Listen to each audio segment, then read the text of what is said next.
लगभग लाखों वर्ष पहले सत्ययुग में जब पृथ्वी में पाताल लोक के असुरों के राजा रंभ और क्रंभ नाम के दो भाई हुआ करते थे और वे निसंतान होने के कारण निराशा के घोर अंधेरे में डूब चुके थे, तब उन्होंने देवताओं की तपस्या करने का निश्चय कर लिया, जिसके लिए रंभ ने अग्निदेव को खुश करने के लिए अग्नि के घेरे के बीचों बीच और क्रंभ ने एक झील में आधा डूबकर वरुण देव की तपस्या करने लगा। फिर यूं ही तपस्या करते करते कुछ वर्ष बीत गए और एक दिन यह बात इंद्रदेव को पता चली।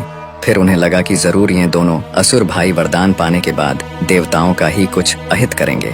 जिसके बाद एक दिन इंद्रदेव धरती पर प्रकट हुए और उस झील के पास जा खड़े हुए जहाँ क्रंभ झील में आधा डूबे हुए तपस्या कर रहा था। फिर इंद्रदेव ने एक विशाल मगरमच्छ का रूप लेकर झील में प्रवेश किया और क्रंभ के ऊपर एक घातक हमला कर दिया, जिससे क्रंभ की तड़प तड़प कर उसी झील में मौत हो गई। और इस घटना का एहसास रंभ को तपस्या करते वक्त ही हो चुका था और उसने अपने तपस्या के तेज से यह भी पता लगा लिया था कि वो विशाल मगरमच्छ कोई और नहीं बल्कि स्वयं इंद्रदेव हैं।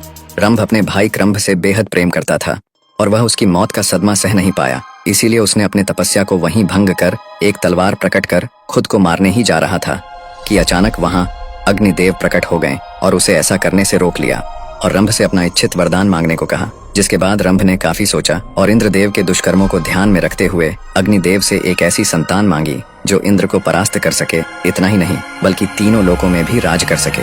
जिसके बाद अग्निदेव ना चाहते हुए भी रंभ को यह वरदान दे बैठे कि जो मादा रंभ से प्रेम कर बैठेगी वही उसके उस बलशाली संतान को जन्म देगी।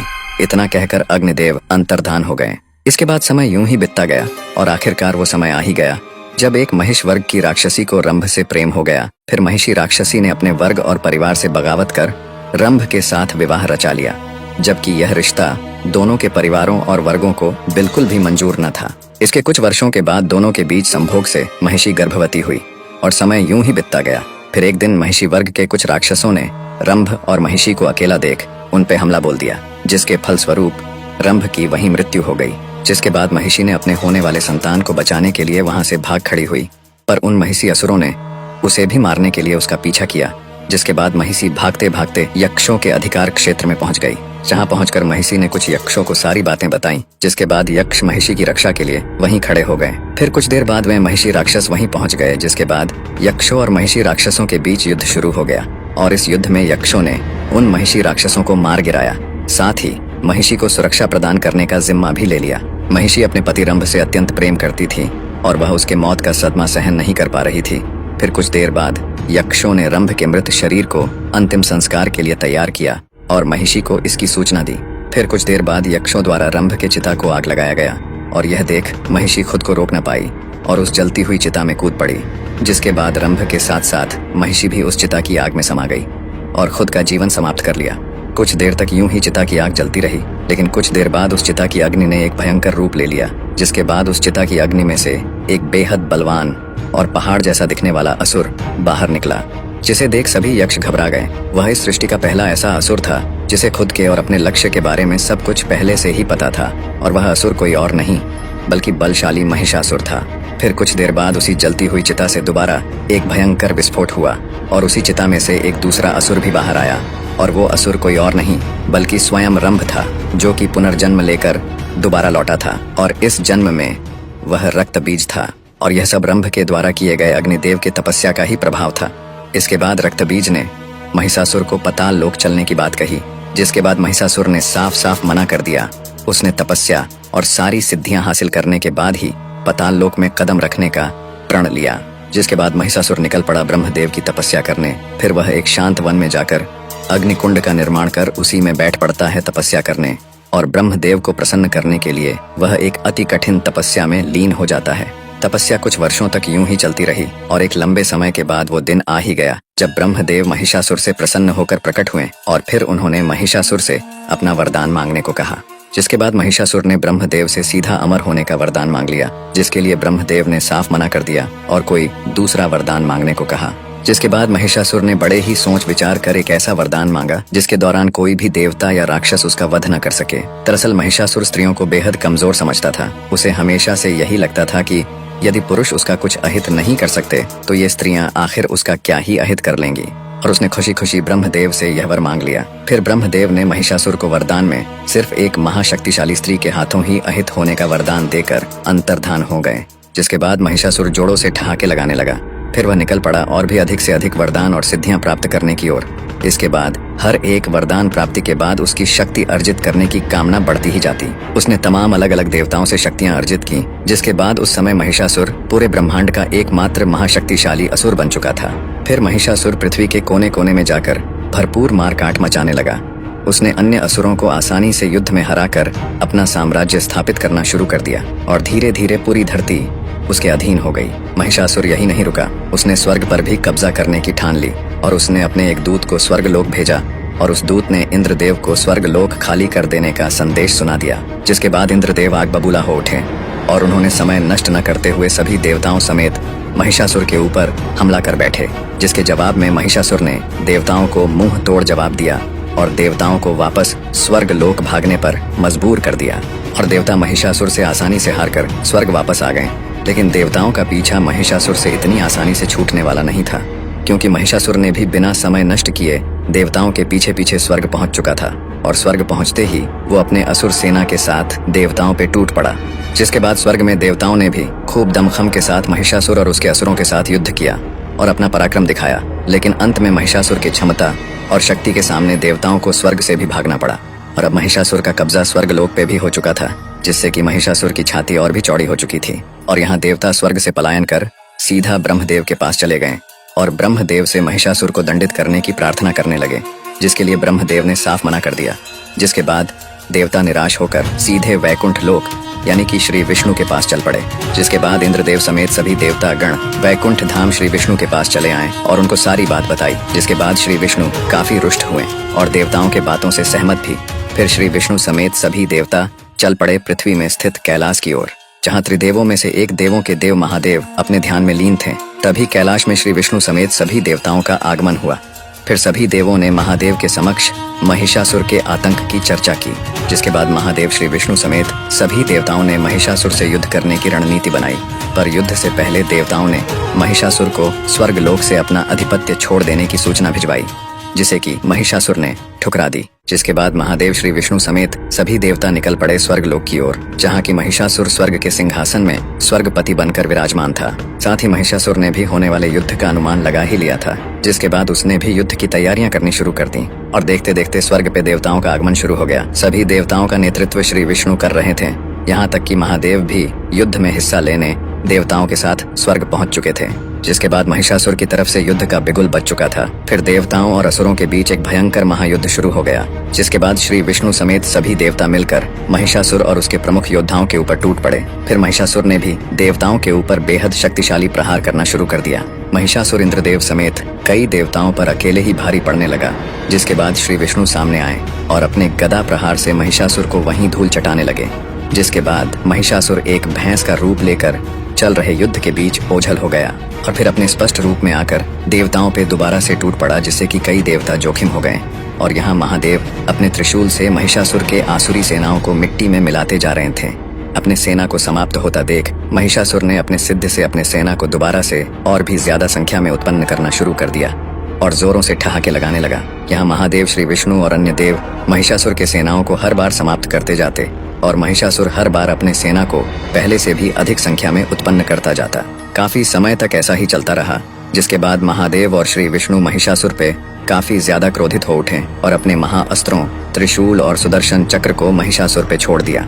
जिसके बाद महादेव के हाथ से निकला त्रिशूल और श्री विष्णु के हाथ से निकला सुदर्शन चक्र महिषासुर के शरीर से टकराकर वापस अपने स्वामी के ही पास लौट गए, क्योंकि महिषासुर की रक्षा स्वयं ब्रह्मदेव की वो शक्तियां कर रही थी जो महिषासुर ने ब्रह्मदेव से वरदान के रूप में अर्जित की थी। फिर यह देख सभी देवता अचंभे में पड़ चुके थे और वहाँ महिषासुर जोरों से ठहाके लगाए जा रहा था। फिर अचानक महादेव और श्री विष्णु को ब्रह्मदेव का संकेत मिला और ब्रह्मदेव ने दोनों त्रिदेवों को युद्ध क्षेत्र से वापस लौटने का संकेत दिया। जिसके बाद दोनों त्रिदेव युद्ध क्षेत्र से अंतर्धान हो गए।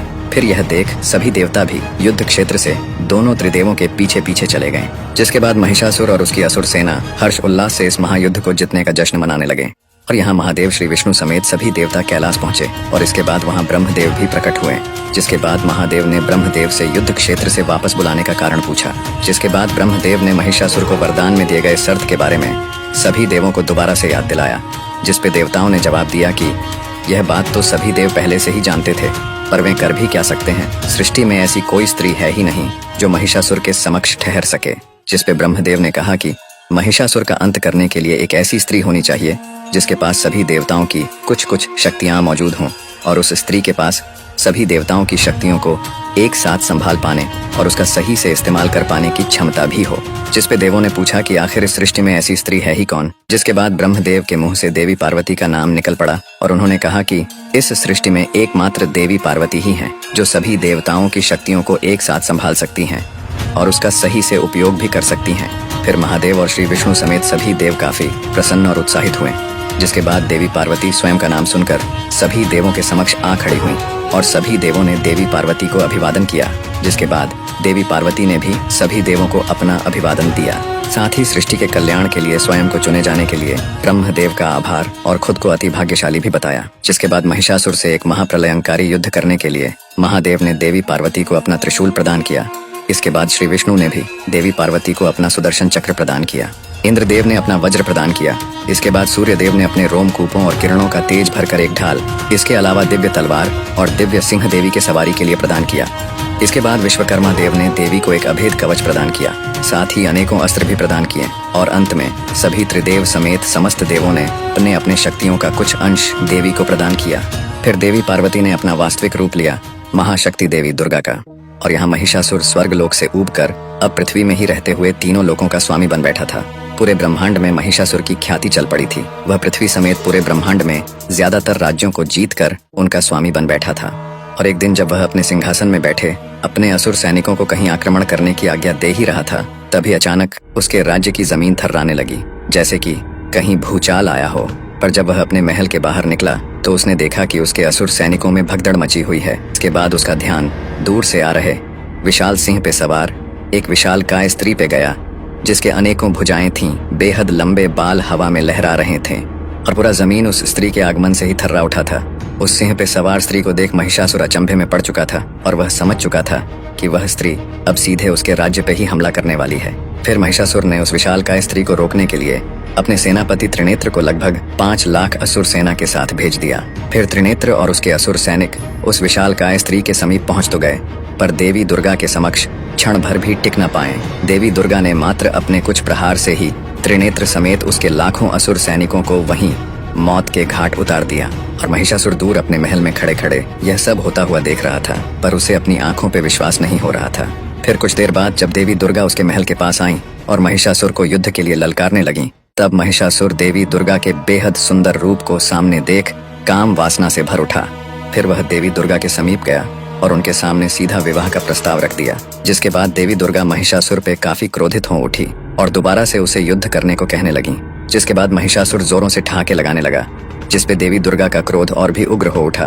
फिर महिषासुर ने देवी दुर्गा से यह बात कह दी कि वह स्त्रियों को युद्ध करने योग्य तो समझता ही नहीं, बल्कि स्त्रियां तो सिर्फ पुरुषों के काम वासना की पूर्ति के लिए ही होती हैं। जिस पे देवी दुर्गा के अंदर क्रोध की ज्वाला जलनी शुरू हो गई। पर फिर देवी दुर्गा ने अपने क्रोध को शांत करते हुए बेहद चतुराई से काम लिया। उन्होंने महिषासुर के समक्ष एक प्रस्ताव रखा कि यदि महिषासुर उन्हें युद्ध में हरा देता है तो वो स्वयं खुशी खुशी उससे विवाह कर लेंगी। फिर यह सुनकर महिषासुर जोरों से ठहाके लगाने लगता है और बेहद उत्सुकता के साथ युद्ध के लिए सहमत भी हो जाता है। जिसके बाद महिषासुर भी खुद का आकार देवी दुर्गा के इतना ही विशालकाय बना लेता है, पर उसकी ऊंचाई देवी दुर्गा के समान नहीं बन पाती और महिषासुर कद में देवी दुर्गा से छोटा ही रह जाता है। जिस पे देवी दुर्गा मुस्कुरा पड़ती है और महिषासुर दांत पीसते रह जाता है। फिर महिषासुर अपनी तरफ से पहला वार देवी दुर्गा पे कर ही देता है।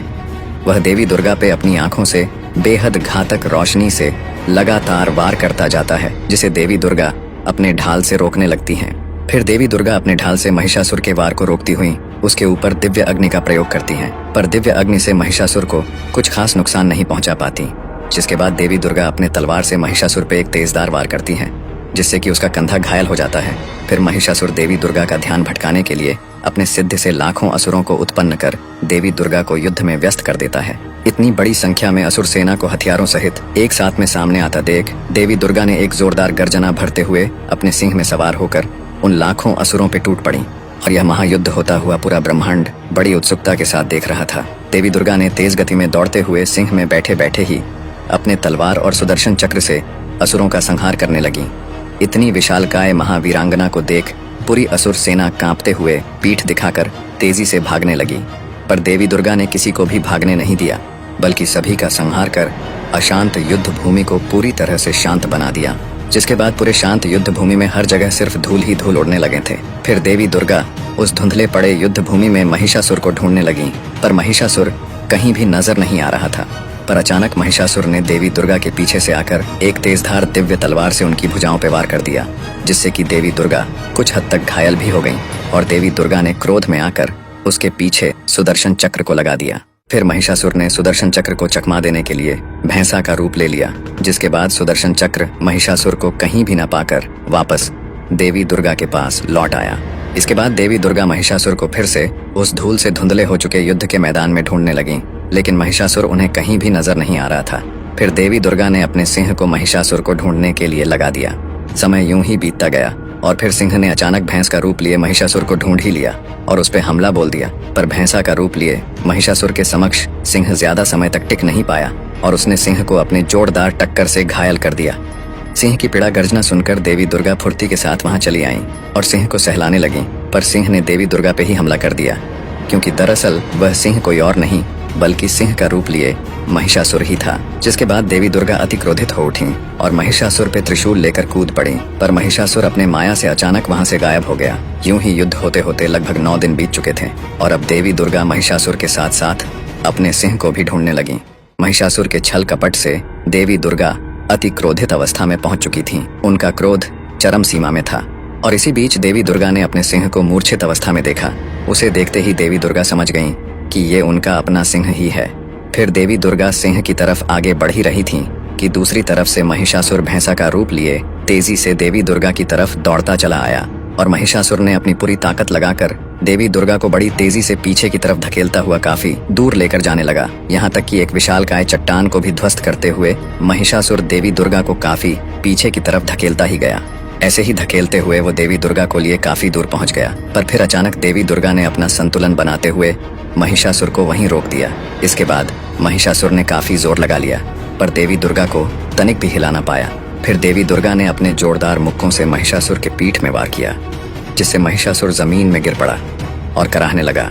फिर देवी दुर्गा ने अपने पैरों से उसे पलटकर उसके छाती में त्रिशूल से वार कर दिया। इसके बाद महिषासुर जोरों से कराहने लगा। फिर वह रोने भी लगा और देवी दुर्गा से क्षमा भी मांगने लगा और उसने यह भी मान लिया कि एक स्त्री को कमजोर समझना उसकी सबसे बड़ी भूल थी और अपने सभी करतूतों के लिए देवी दुर्गा से क्षमा की उम्मीद करने लगा। जिसके बाद देवी दुर्गा करुणा से भर गईं और महिषासुर को एक आशीर्वाद दे दिया कि भविष्य में देवी दुर्गा यानी स्वयं के साथ साथ महिषासुर को भी पूजा जाएगा। जिसके बाद महिषासुर तड़प तड़प कर देवी दुर्गा के हाथों उद्धार पाने की कामना करने लगा। जिसके बाद देवी दुर्गा ने उसके कामना को पूरा करते हुए अपने तलवार के एक ही वार से महिषासुर का सिर धड़ से अलग कर दिया। फिर तमाम देवी देवताओं ने देवी दुर्गा के ऊपर फूलों की वर्षा कर दी, क्योंकि पूरा ब्रह्मांड महिषासुर